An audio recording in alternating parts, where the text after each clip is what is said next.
go have a couple of seconds, and it will be the Lilia picked up. Another thing to really mention is that is a big form of engage. If Brinavi coming in. Brinavi knows that the Yone wants to play aggressively, so steps forward. The flash is available, but it's not used by the Victor. Gorgeous. And his first blood picked up by Karchak after a misplay from Alec Toes, but Brinavi will claim the kill back and make it a 1-for-1.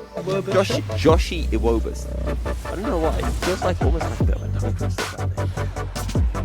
Which is the current big Yone build. Actually, Brinavi going to chase down, has ult available. Just needs to land a Q does. Here comes the Lilting Lullaby, but Sir Chonky is here, lands a Glacial Prison, and now it's a turn onto Brinavi. Karchak looks towards the victim, and Sir Chonky is just being chunked down. Alec Toast almost down, Permafrost won't come through, but it doesn't matter. Karchak picks up the kill. Still inside the Chaos Storm, the final tick won't drop down, but the bowling ball will, and Sir Chonky has a little look over the wall, but finds that Brinavi has already escaped to the mid lane. Still has a Fate Shield available, and I'm surprised he didn't actually use it just to try to burst down Alec Toast. But in the top lane, solo bolo kill coming through from X Mini Hood. And I think that is the aim of the game, as here comes Sir Chonky, locked in by the Glacial Prison. No flash available, and down goes Alec Toast.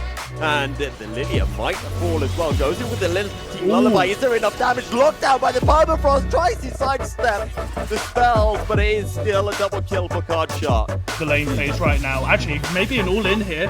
Ignite is available. One more auto in the Ignite would be enough, but Alec Toast will flash away. And now in comes Brinavi once more. Surely has the damage of the Lilia, but no, Alec Toast just steps too far forward.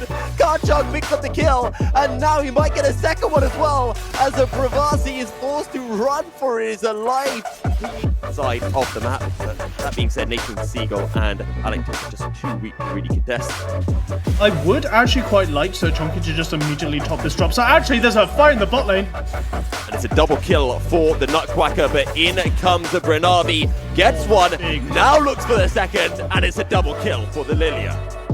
Relieve their bot lane in that 2v2 or 3v2 even, with Brinavi joining here and getting their towers tagged. Is Brinavi going to try and take down this Jax? Oh, comes out. All of the Forge God use good flash to avoid the knockup, but the Lilting Lullaby will be used. Is there enough damage from Brinavi? Gets the Jax down to half health, but is now forced to run. The order is so low. Is there enough damage with the burn of the Demonic Embrace? Oh. Yes, there is. And Brinavi takes the shutdown for the Gladiators. And the Dream Laden Bow Dot plus the Demonic Embrace is just too much for Mini Hood. That shutdown going once again to the Lilia. She has every kill in this game. It's Sir Chonky finally pulling out the odd. Actually, Lucas Bradley's getting caught up in the bot lane. Double kill for the Syndra. Cooldown for the Glasgow Gladiator bot lane, and that is another tower falling. 2 towers going the way of the race. So, as the Lilia is the one with all the kills, actually might get caught out by Karchak here. Isn't able to land the blooming blows, and the bowling ball doesn't land either. On the run, Karchak chasing Alec Toast, trying to get as much damage as possible, but Karchak just runs down the poor Lilia, and now they're looking for Alec Toast as well. Good handshake into the Chaos Storm, and that's a shutdown going the way of Lucas Bradley. The autos come through, and down goes Joshi Iwobas as the Renata stays alive, or pardon me, Alec Toast stays alive courtesy of the Renata. He's here. As actually, we might see this Ornn collapse on Nathan Seagull, not worth too much, and has the Protean. Uses the Call of the Forge God, Permafrost it down, can't knock it back, forced to flash away, leap strike forward, and Sir Chonky picks up the kill. And it takes her out as this Lilia is caught out. Navi caught out, has a flash available, will use a little Lullaby, and now Alec Toast is showing up, and Sir Chonky is here as well. A lot of damage onto the Yone, but surely not enough, burning down with the Ignite, and will fall. It's a double kill going the way of the Syndra. The bullet time cancelled by the Scatter the Weak, and now Western Godzilla on the run. Flash forward from the Sejuani, knocked up, taken down, 3 kills going the way of the Franklin Raiders. She decides, I'm going to engage back onto the Yone and pulls her entire team towards her, and then they get 0 for 4. And I lose 2 games, and then I'm like, well, I'm going to play even more games, and then I lose 4. You've got to earn back your daily LP, because you can't end on a loss. Well, Nathan Seagull wants to earn back his health bar, but that is not happening. Oh, the never move almost lands, but not quite. The bullet time is used, but it's just got to do no damage. fate sealed, and they say, you know what, we don't want the Ornn, we want the ADC, never move, we'll take the Ornn as well. It's a double kill for the Sway, the hostile takeover used, but locked down the never move to finish the kill, and it's a triple kill for Joshua Woburn.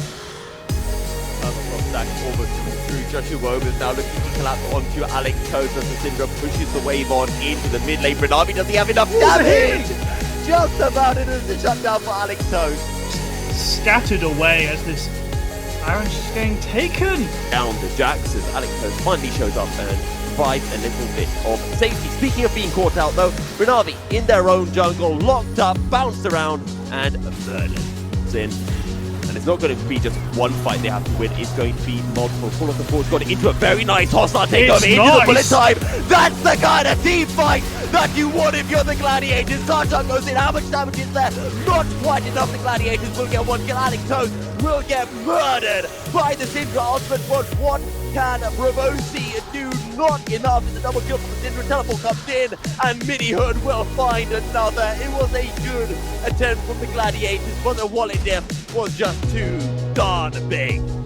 The wallet dip in a 4v5, they were able to survive. Karchuk getting a huge 4-man fate sealed there to cancel out the misfortune of, as well as they just hammer down these towers. No one's going to be up.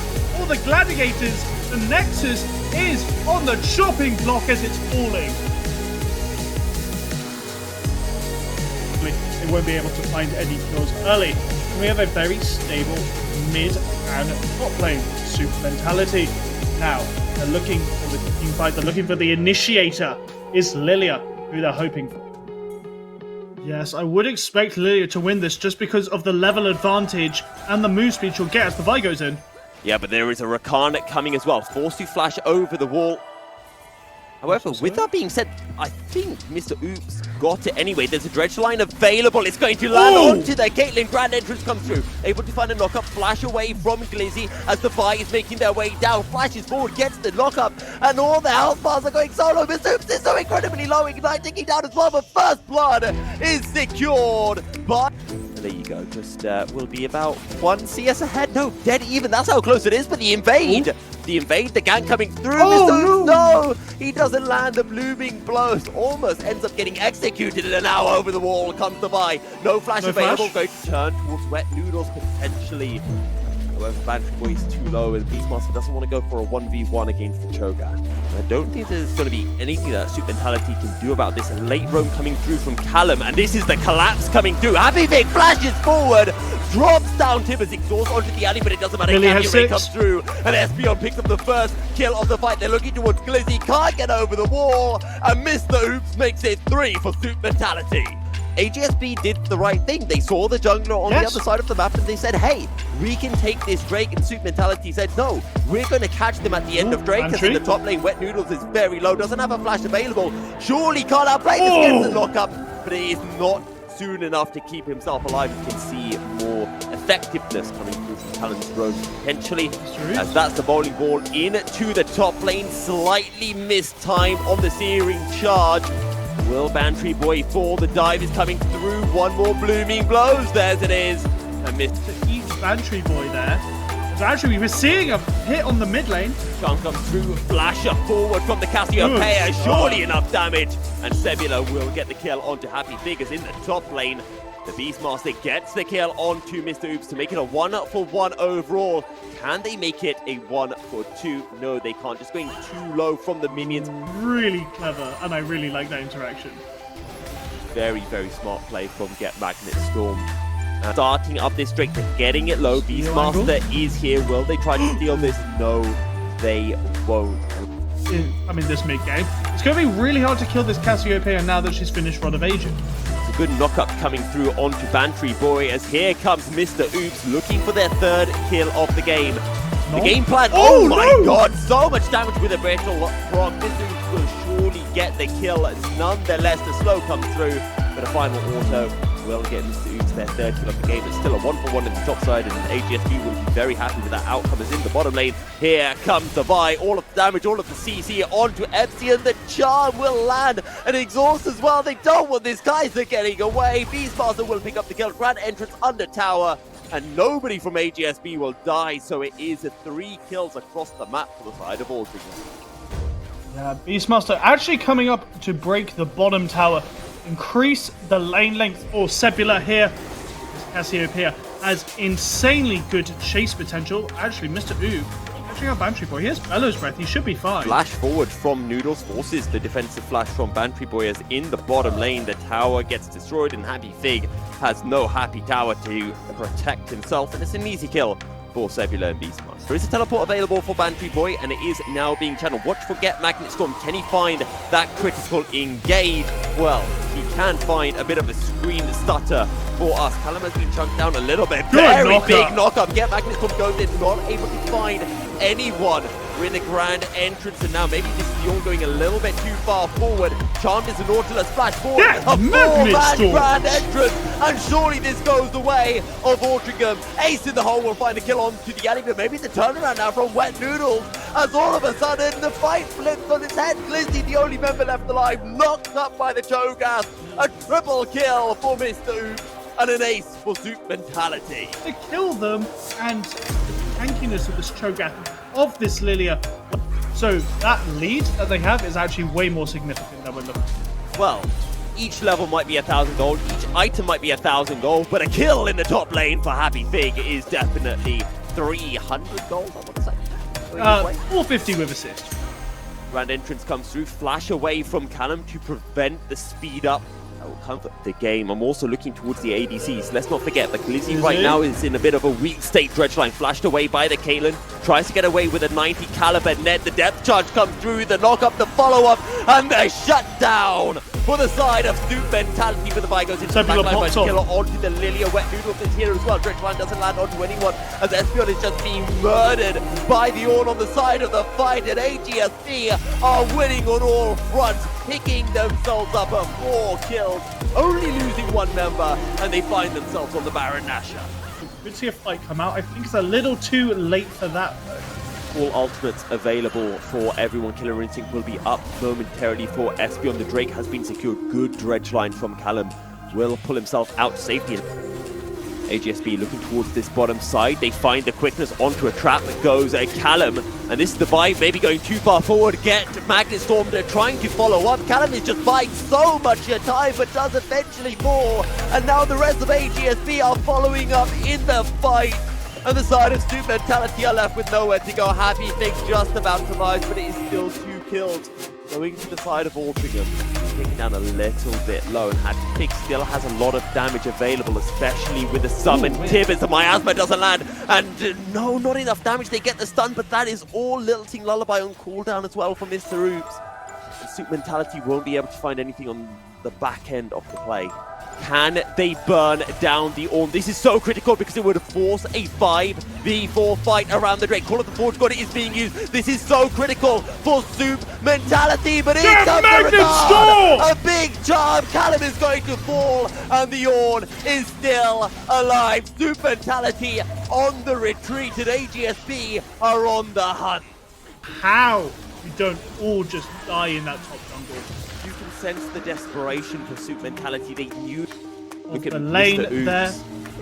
Lilting Lullaby will be back up soon. Call of the Forge God and Aldringham decide this is our time to engage. But look at Sebula, just untouched so far. Death Charge has been used, finds the 2-man and knock a petrifying gate, doesn't find anyone. Silence. A cease and desist onto Happy Thing, flashes over the wall. Dredgeline comes through from McCallum. Everyone is so low, but nobody has died just yet. 2-man knockup comes through from the Ornn, and Aldringham are winning this fight. Happy Thing can't find anyone with their timbers, and it's just all on Oops. And Happy Thing goes and finds the kill onto the alley, and it is only the jungler left standing. She can win this, she can win this. Zoop Mentality looking for one more, but now just getting run down by Sebula on the Cassiopeia, trying to use that Lilia movement speed to make their way out safely. The Drake and Aldringham will secure their 3rd Drake of the game and make their way to Soul Point. Then Lizzie though still trying to make their way in. If Lizzie can get enough protection, maybe can still be relevant in this fight. Dredgeline though will land onto the snake. Death Charge comes through as well, and the Cassiopeia has fallen. Grand Entrance walking Lizzie do practically on full health, but there are so many tanky members from the side of Zoop Mentality. Aldringham trying to fight a 4v5. They try to fight with a Cassiopeia without stopwatch, and they will get punished for their mistake. Battery Boy on the run, but left with nowhere to hide. And Soup Mentality will win the fight, and Soup Mentality will try to end the game. It can end. Glizzy and Magnustorm are going to be up soon. This actually might be quite close.